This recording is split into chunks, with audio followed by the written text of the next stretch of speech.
Hey guys, welcome back to my channel. It's your boy Bronzebig here, back at it again with another video review. And today we're going to be taking a look at something I've been looking forward to ever since the Jurassic World Dominion toys were announced, and I got it. So today we're going to be taking a look at the Jurassic World Dominion Strike and Roar Giganotosaurus. Now, I'm very sick. I'm kind of sick right now, so I might not sound the best right now. But I got a sore throat. But yeah. So I'm here to do this review. So let's go ahead and take a look. So I just found that I found it at Walmart. As you guys can see, same stylized packaging as we saw with the T-Rex. We can see we got the T-Rex up there. We got the Jurassic World Dominion logo. And we got Strike and Roar Giganotosaurus, and we also got some of the action features and all that. We also got, on the corner here, we got the action features right over here, and on the back, if you flip this over,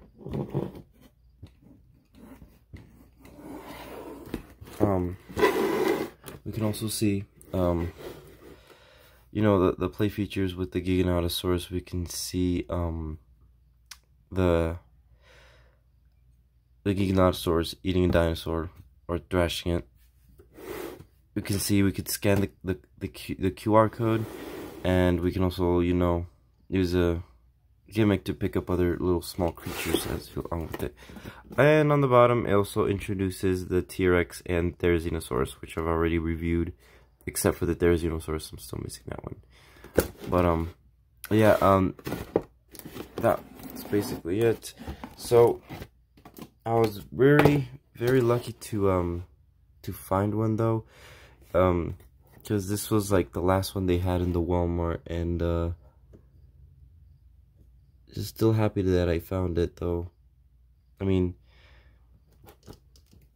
I went to another Walmart and they had more of these guys, but half of them didn't make any sound, so I didn't want to do the extra money buying more batteries. But I mean, this guy is pretty cool. He's one of the villains in the Jurassic World Dominion. I did review the Super Colossal one, so go check that one out if you guys haven't had the chance. But yeah, I mean, it's a pretty cool figure, and so I'm not gonna waste any more of you guys' time, and let's get to it.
And so here we have the Giganotosaurus out of the packaging, and I gotta say, this is just a prehistoric beauty. I mean, check out the details on this thing. It's very similar to the Super Colossal one, and I'll get more into the details later on.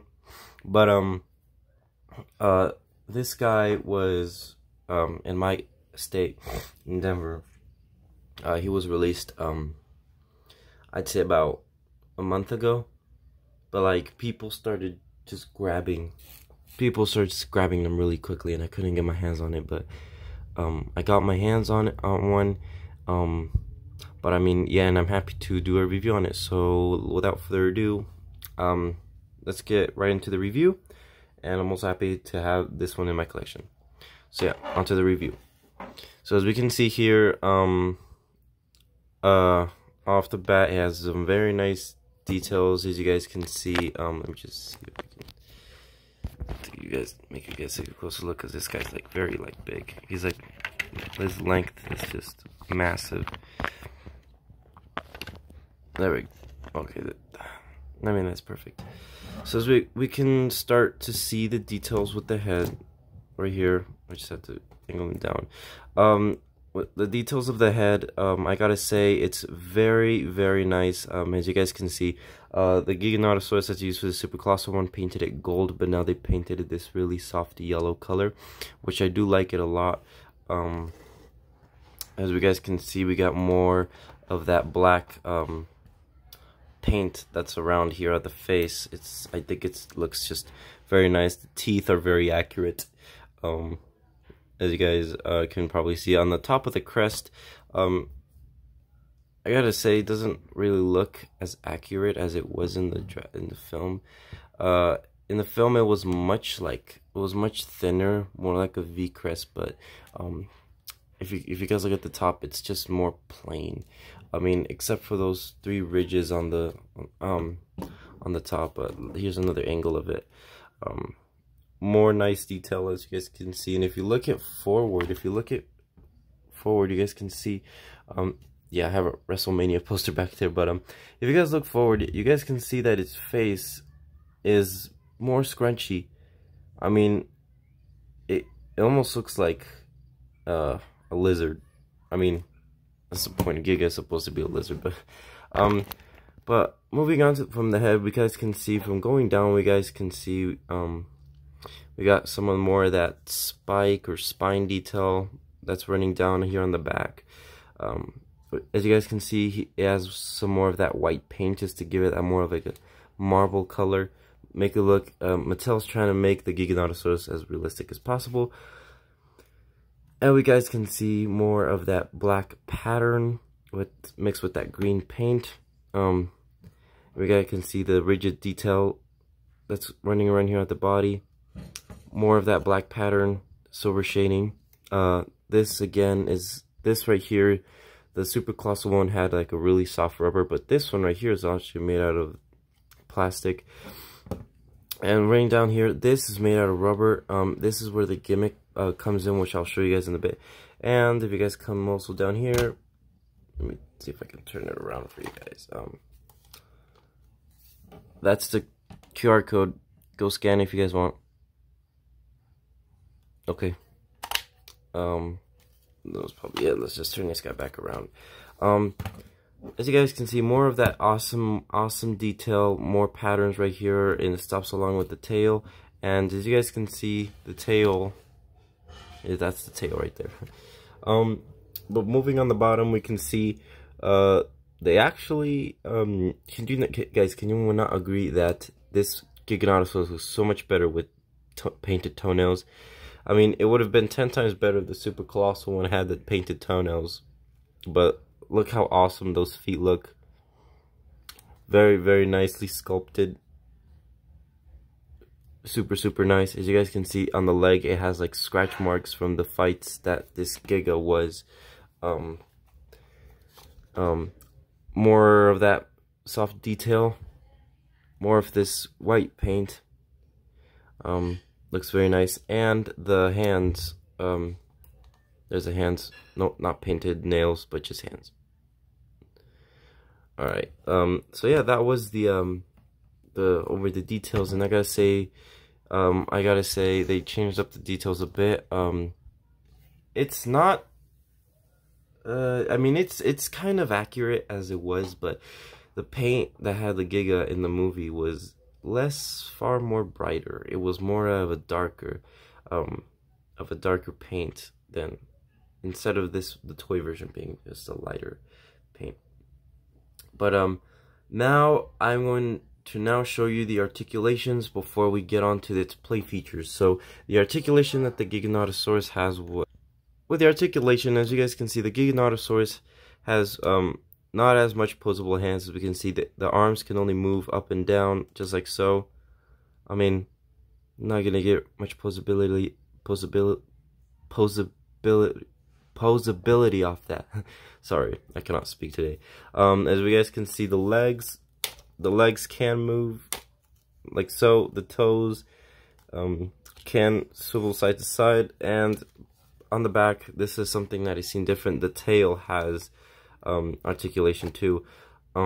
Mostly in the Jurassic Park, I remember the tails, you had to plug them in and there would just be one posable, but the Giganotosaurus has 2 movements where you can move the tail on the back here and right here, which is I guess it's pretty cool. But over time, I mean, it is loose. I mean, I'm actually glad that they added that, because you could just swing the tail around like that, make it look realistic as possible, which I actually do like that. I prefer in the Jurassic Park figures. So that was it. Now, before I get to any of the play features, I just want to point out one thing, one real big issue, and that is, yeah, that's the issue right there. It's just the gimmick that I see what they're going, where Mattel's going with the gimmick, but this stand is just horrible. The Giganotosaurus,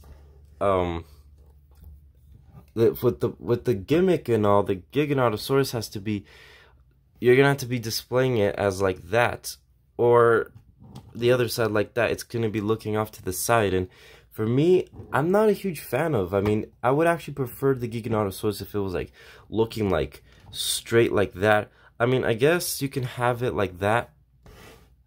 You can have it looking up, but then again, it's just gonna fall. Let me see if I can try to maneuver this the best I can. I mean, it's not really that amazing. I'm just gonna have to leave it like that, because if I leave it like this, it's just gonna look weird. You're just gonna have a dinosaur looking down, and that's not me. For me, that's not cool at all. I mean, I get it, the gimmick, but Mattel should have gone another route besides the gimmick, which I'll show you in a bit. They should have gone with like a chomping or something, or like a different route. But just this, I mean, I don't know what to say, but otherwise, I gotta say it's still a pretty good figure. Now, I'm going to show you the play features. So, play feature number 1, which I think is the main play feature of the Giganotosaurus, and the reason because of that, is this. So, as you guys mentioned, there's a black button right here that's really soft and rubbery. And now when you press it, the Giganotosaurus should slash right and left strike. So let's go ahead and show you that right now. So it should strike left and right. And while you're doing that, the mouth is slightly opening, so you guys can get pretty cool actions off that.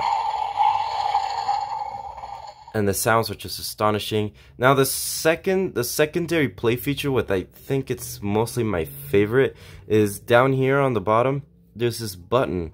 And you guys probably wonder, what does this button do? Well, this button is to make it the iconic Giganotosaurus roar. So let me just see if I can show you guys. Let me see if I can stand it up. Alright, so now I'm going to press the button and show you guys. It makes 3 different roar sounds. Here's number 1. So if we press the second button,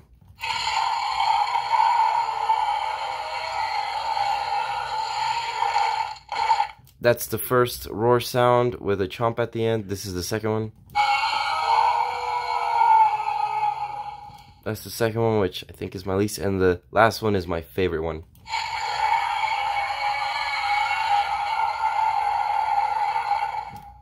And that right there is my favorite feature that the Giganotosaurus included. I mean, Mattel included, sorry. But I mean, yeah, that's it for the Giganotosaurus. That was its play features, and now I'm going to show you some comparisons. Side comparisons, here's the Giganotosaurus right next to the T-Rex from Dominion that I reviewed. Let me see if I can just get these guys out of the way here, because these guys are too fucking big. Okay, I'm gonna put the T-Rex right here. We already reviewed the T-Rex on the channel, so if you guys haven't, go check that video out right now. I'm gonna have to stand the camera up for this because I can't get it all in frame. So here's the Giga. Yep, that's my stupid Mr. Incredible stand. But here's the Giga right next to the T-Rex, and you guys can see they're both kind of the same size, actually, I gotta say. As you guys know, actually the T-Rex is actually bigger than the Giga. The head is like much bigger than the Gigas. I'm actually very surprised. Here they look. Here how they look like. I'm gonna see if I can just straighten them out real quick so you guys can see them in front view. Jeez, these guys are heavy. I need to move everything out of the way here. Move the scissors that I used to open it. So if you guys put him in first length, you guys can see the height difference, and the T-Rex is much more bigger than the Giga. He's just like that. But I gotta say, these two are the $50 of the dinosaurs you can get. They're both the same price as 50/50, so they're both, if you bought them both, it will maybe cost you like $100. But if you guys don't want to, if you guys can, Mattel did release a battle pack set with the Giganotosaurus, Giga, T-Rex, and Ellie Sattler, but that one's like really expensive. So yeah, here is the Giga right next to. Yep, my neighbor's lawn mowing the lawn again. But here is the Giganotosaurus right next to the Indominus Rex, and you guys can see top height difference. The Indominus Rex is way more bigger. If we just turn these guys around like so, you guys can see the Indominus Rex is, oh shoot, yep, it has that problem. As you guys can see, the Indominus Rex stands like that, and it's much more bigger. The problem that I have with the Indominus Rex is that it likes to lean down like that sometimes, and it just bugs me. But as you guys can see, the head is way bigger. The Indominus Rex's head is way bigger than the Giga. But I gotta say, it's really amazing. Did you guys see that? My Indominus Rex, he fell. Right before I was about to cut the camera, boom, he fell. He fell right on top of my Giganotosaurus, and that was perfect timing right there. But anyway, back to review.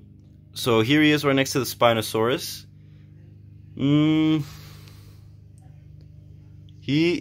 They're probably the same size, I gotta say. Yeah, same size. Wait, guys, comment down below who would win, the Spinosaurus or Giga. Comment down below. I would like to hear your thoughts. Here they are in the front view. Okay, that is really awesome. All in all, for me, I gotta say this Giganotosaurus is worth the bang for your buck. He is just an amazing Giganotosaurus figure and is the main villain for Jurassic World Dominion. Most of you should have already seen the movie, but this figure is just very fantastic in its unique ways. Unfortunately, I'm gonna have to give it a I think I'm gonna have to give it an 8 out of 10 just because I don't like the way that it stands. It just takes away more of that posability that you can give the Giganotosaurus, but otherwise the detail looks good, the paint. Oh, and I forgot to show you guys one more thing. Just